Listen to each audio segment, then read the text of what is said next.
One day King Arthur was hunting in Inglewood Forest with his men. All of a sudden, in the distance a deer stepped into view. "Hold still, everyone," said the king, "I'll stalk this deer myself."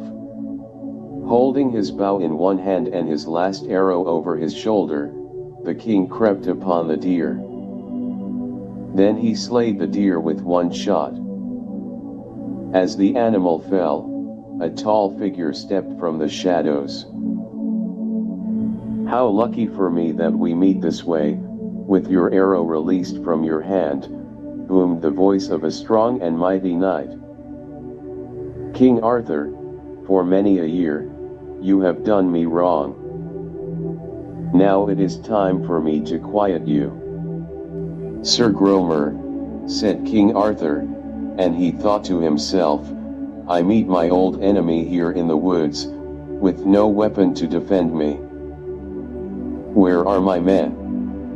Thinking quickly, the king said, "To slay me here, armed as you are and I clothed but in my greens, would bring you no honor.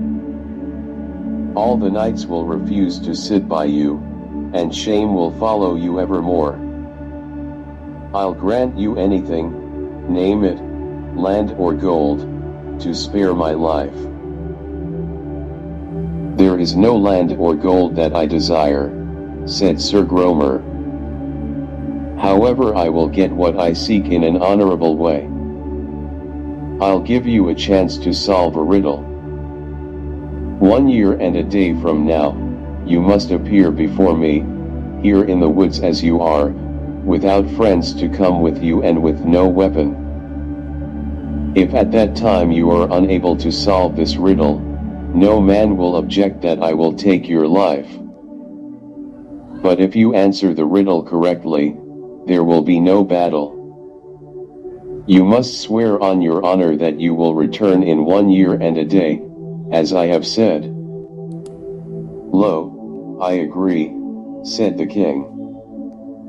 "What is the riddle?" "You must tell me what it is that women desire most, above all else." "I assure you," said King Arthur, "as I am the true king, that I will come again in 1 year and a day and bring you the answer that you seek." And so Sir Gromer left. The king blew his bugle and his hunting companions found him with the slain deer at his feet. Yet instead than finding their ruler in good spirits as they would expect, his companions saw heaviness in their king's face. They realized some trouble must have come about. But when they asked him what could be the matter, he did not say. Only to his nephew, the gentle knight, Sir Gawain, did King Arthur share what had really taken place.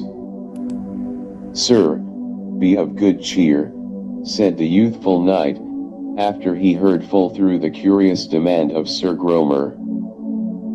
"Let's ready your horse. Together we will ride through country after country. Wherever we go, we will ask every man and woman for the correct answer. We are bound to find it before long." So the king and his nephew Sir Gawain rode away. Everywhere, they inquired what it is that women desire above all else. All the people who answered were certain their answer was correct, yet each answer was different. Some said women loved best to be well adorned. Others said they wanted a life free of scorn. Some said women want a husband who is handsome and strong, others that they want a man who will not prove them wrong. And so King Arthur and Sir Gawain collected many an answer, yet none that seemed right. They returned home to sort it all out, since only a month remained. King Arthur decided to return to Inglewood Forest, and perhaps he could make sense of it there. While riding his royal horse along a forest trail, as foul a lady as King Arthur ever saw rode up to him. She was covered with gold and many a precious stone, but that could not cover her red face, runny nose, mouth that was entirely too wide, teeth that were yellow and hanging. Her eyes were bleary, her neck too long, and she was shaped like a barrel. "Good day, King Arthur," said she. "Think of me what you will, but your life is in my hands." "What do you mean?" said the king. "Of all the answers you have been told," said the loathsome lady, "none of them will help you. Only I know the correct answer. Grant me but one thing, Sir King, and I shall tell it to you. But if not, you will face Sir Gromer and no doubt, you shall lose your head." "You know Sir Gromer," said King Arthur. "He is known," said the vile lady. "And he has bragged to many that he has you all but conquered. What Sir Gromer does not know, however, is that I, and only I, have the answer that you seek." "Tell me the one thing you seek from me," said the king. "If I can grant it, I will." "Very well," said she. "There is a certain knight I wish to wed. His name is Sir Gawain.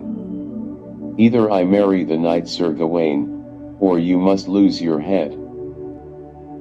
Alas, the king thought to himself, "Woe is me, that I should cause Gawain, my own dear nephew, to thus be wed." He said aloud, "Then we must part, lady. But do tell me, before I go, what is your name?" "Sir King, I am the Lady Ragnall." And so they parted. The king returned to his castle where he found his nephew, Sir Gawain. The king told him everything except the demand of the loathsome lady to marry Sir Gawain. King Arthur said instead that the Lady Ragnall would share the secret for the promise of a husband. "Is that all?" said Sir Gawain. "Then I will marry her and marry her again. For you are my king and my liege.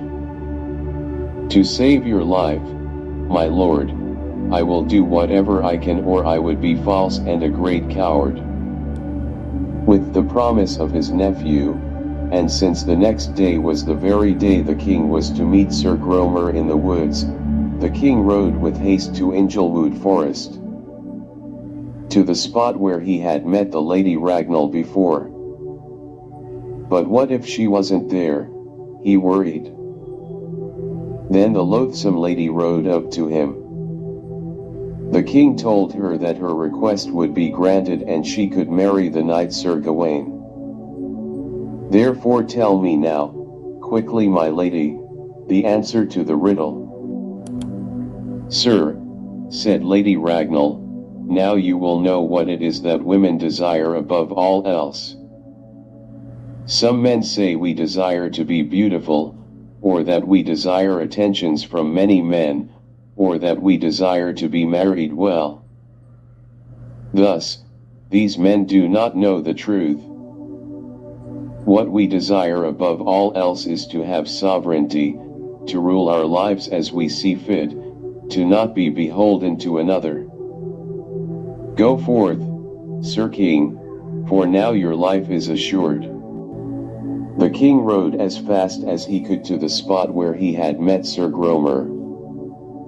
He started by giving one of the answers he had been given earlier. Then another, and yet another. To each one, Sir Gromer shook his head with glee. Nay, said Sir Gromer, "you are as good as a dead man. Prepare to bleed." "Abide, Sir Gromer," King Arthur said. "I have one answer left." "Very well then," said Sir Gromer, "or else so help me, your death will be upon you.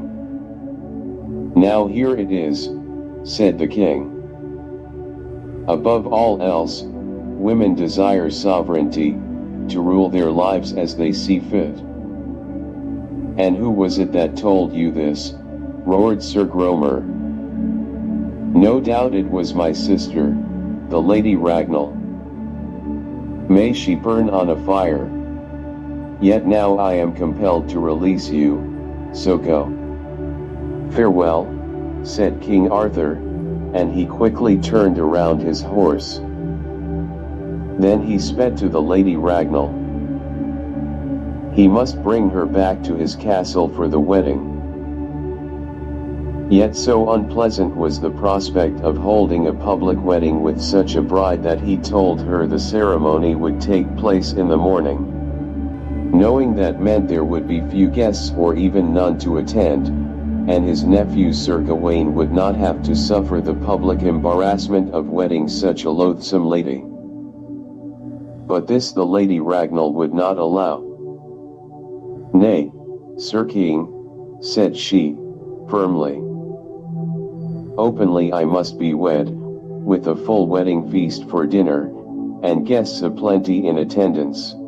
After the marriage ceremony, when all were gathered for the wedding feast, the Lady Ragnall carefully watched her groom. Was he disgusted by her? Would he turn his back and ignore her? Strangely, this he did not do. The knight behaved as if he cherished his hideous bride.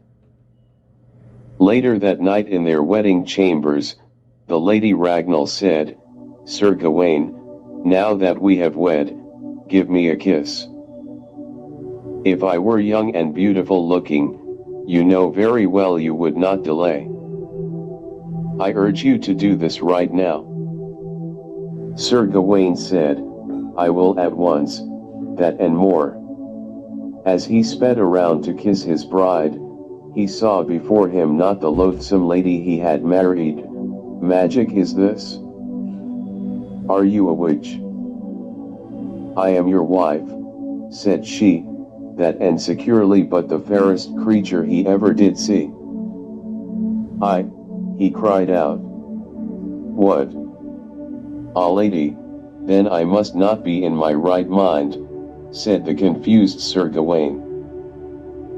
Pardon me for saying so, earlier today you were the foulest sight a man ever did see. And now, it seems none is more fortunate than I to have you as my bride. And he rushed into her arms, giving her many kisses. Sir, said she, pulling away for a moment, there is more you must know.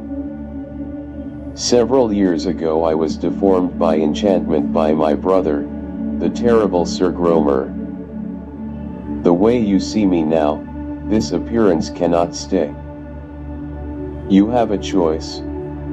You need to choose whether you will have me in my natural form as you see me now, by night and hideous, as you have seen me before, by day, or have me in my natural form by day and hideous at night.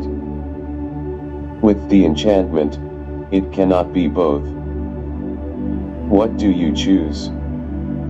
Alas, said Gawain, the choice is hard. To be with you as you are now at night but not any more, that would grieve my heart right sore. But if by day you were as you seem now, then the nights would be hard, and how?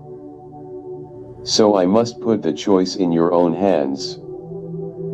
Whatever you choose, as your husband that choice will be mine as well. Mercy, courteous knight. Of all earthly knights I am truly lucky you are the one who ended up as my husband, for now the evil enchantment is released completely. I can stay in my natural form both day and night. For the only thing that could release me from Gromer's spell was if a husband granted me, of his own free will, sovereignty to choose what I wish for myself. And now, Sir Knight, courteous Gawain, you have done just that. You have granted me sovereignty, that which every woman wants above all else. Kiss me, Sir Knight. "Aye," said Sir Gawain, "that I am glad to do." And so the Lady Ragnall could stay in her natural form both day and night, and she and Sir Gawain, the nephew of King Arthur, lived happily ever after.